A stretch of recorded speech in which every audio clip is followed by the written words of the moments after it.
رمضان المبارک کی آمد تھی۔ عائشہ کا گھرانہ رمضان کی تیاریوں میں مصروف تھا۔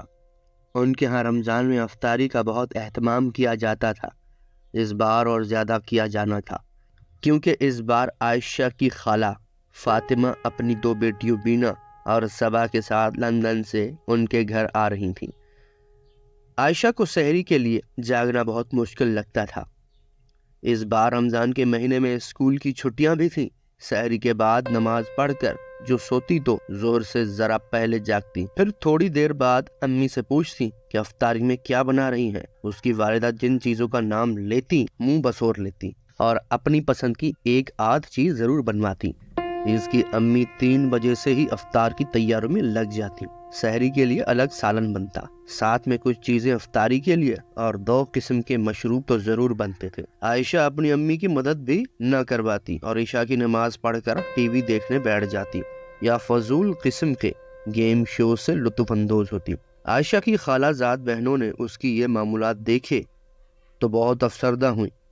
فاطمہ خالہ کے گھرانے کے طور طریقے مختلف تھے۔ وہ بے جا اسراف کے قائل نہیں تھی۔ وہ افطاری میں بس کھجور کے ساتھ پانی پی کر افطار کرتی اور پھر نماز مغرب ادا کر کے کھانا کھا لیتی۔ فجر کے بعد فاطمہ خالہ اور ان کی بیٹیاں قرآن پاک کی تلاوت کرتی، تھوڑی دیر آرام کرتی، پھر قرآن پاک کا ترجمہ اور تفسیر پڑھتی۔ ہلکا پھلکا کھانے کی وجہ سے عبادت میں سستی اور گرانی محسوس نہیں ہوتی تھی۔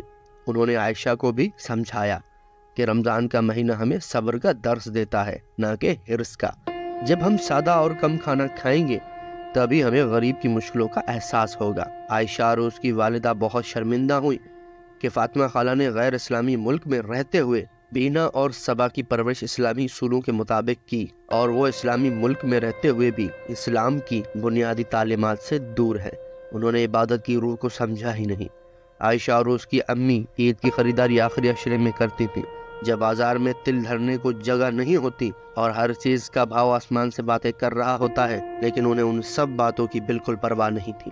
اس بار فاطمہ خالہ نے ان کو بازار نہیں جانے دیا، بلکہ جو تحائف وہ وہاں سے لائی تھی ان سے کہا، تم لوگ عید پر یہی پہننا، مقدس راتوں کو اور ان قیمتی لمحات کو بازاروں میں ضائع کرنے کی کوئی ضرورت نہیں۔ خیریت سے جب رمضان ختم ہوا تو اس بار عید پر عائشہ اور اس کی امی کو الگ ہی سکون محسوس ہوا، کیونکہ اس بار انہوں نے رمضان المبارک الگ طریقے سے گزارا تھا۔ اس مبارک مہینے سے فیض یاب ہونے کی کوشش بھی کی۔ انہوں نے فاطمہ خالہ کا دل سے شکریہ ادا کیا، جنہوں نے ان کی رہنمائی کر کے انہیں اندھیروں سے نکالا۔